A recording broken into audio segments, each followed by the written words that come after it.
From 1988, director Vincent Ward is The Navigator, a medieval Odyssey, and this was one of those oddball movies that while I was watching it, I was like, this is fantastic.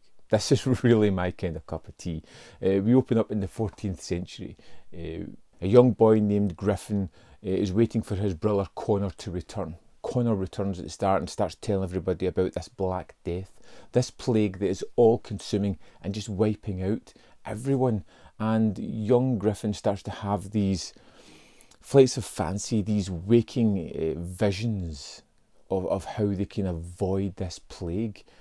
And it involves them tunnelling from where they are, Cumbria I think it is, to New Zealand, the other side of the world. If they dig down deep enough, they'll come out the other side of the world. That's the city. The one I've been seeing in my dreams.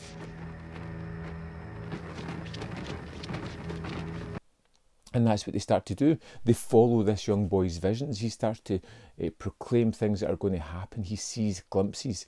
And you have this sort of stunning black and white photography as these kind of fantasy visions take hold. You've got the stark images of this 14th century, but it's tough living and brutality just to get by. And I was really kind of curious about where this movie was going to go because I knew nothing going into it, and that's where you get the wonderful surprise of these guys tunnelling and actually reaching New Zealand in the future. We've brought copper. Fresh off the boat, are you, boy? Copper! Cast it, now. They reach New Zealand in the current time. Now, the movie came out in 1988, so they reach New Zealand then. And you have these medieval people, fish out of water, kind of trying to survive in this modern world to complete a task. They're going to get this spire top made out of bronze, and they're going to put it on the church to try and help ward away the plague in their current time. They're not realising they've went in the future. And as they kind of bumble around, I was a little bit worried that it was going to move into a more comedic fish out of water, but it never really goes there. I kind of like the fact that it doesn't play it for laughs. These people are terrified with this modern world. They don't know what's going on. They start to slowly realise that things aren't as they should be, and maybe something is happening, but they're hell-bent on their mission. The cathedral, Griffin! The refuge! Make us safe! Their quest to get this task done, to try and save their village from this black plague. And it's such a kind of endearing movie as they start to bump into folk in the current day New Zealand. These people know they're odd, they know they're different, but for some reason they just feel compelled to help them along and kind of fix things for them. And there is adventures, there's trials and tribulations, things go wrong, people will die along the way. Like I said, they don't play it for laughs, they play it rather serious.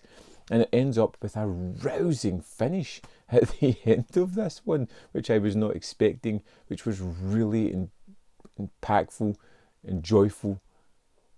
Just so much fun to be had here.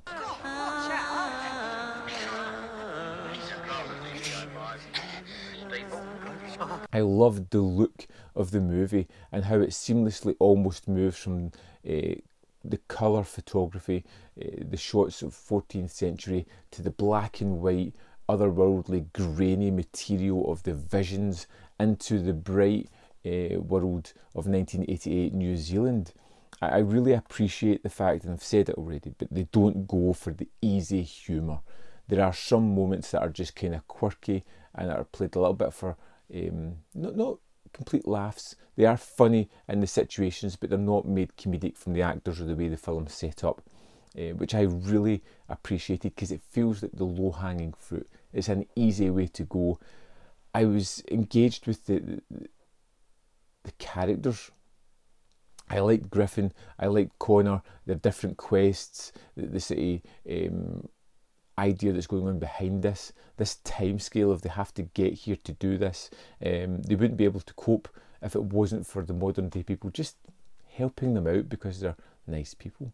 They feel engaged and they want to help these people.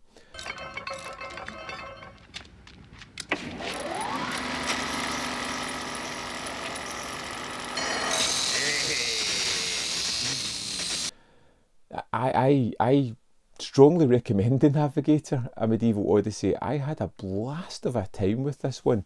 Like I say, it kind of starts off a little bit arty and moves into a really fun adventure later on as we watch our 14th century heroes traverse 20th century New Zealand. So much fun, and just a rare surprise. One of those things that I wasn't expecting. Knowing nothing about the movie, going into it, it was a really nice surprise to really just enjoy what was going on. I'm quite happy with this one. I would strongly recommend picking up Navigator, at least watching it if you can see it, if it's on any of the streaming services. Well worth giving your time to. I would love to know your thoughts on this movie if you've seen it. Let me know your thoughts in the comment box below. We'll have a little discussion about this one while you're down there. Hit the like button because it really helps the channel. There is more content up here if you want to see more of my stuff. And in the description box below, there are links to the Patreon and the membership program, which you could really help. And yeah, check that out. Thanks for watching. I'll see you next time on Man v Film.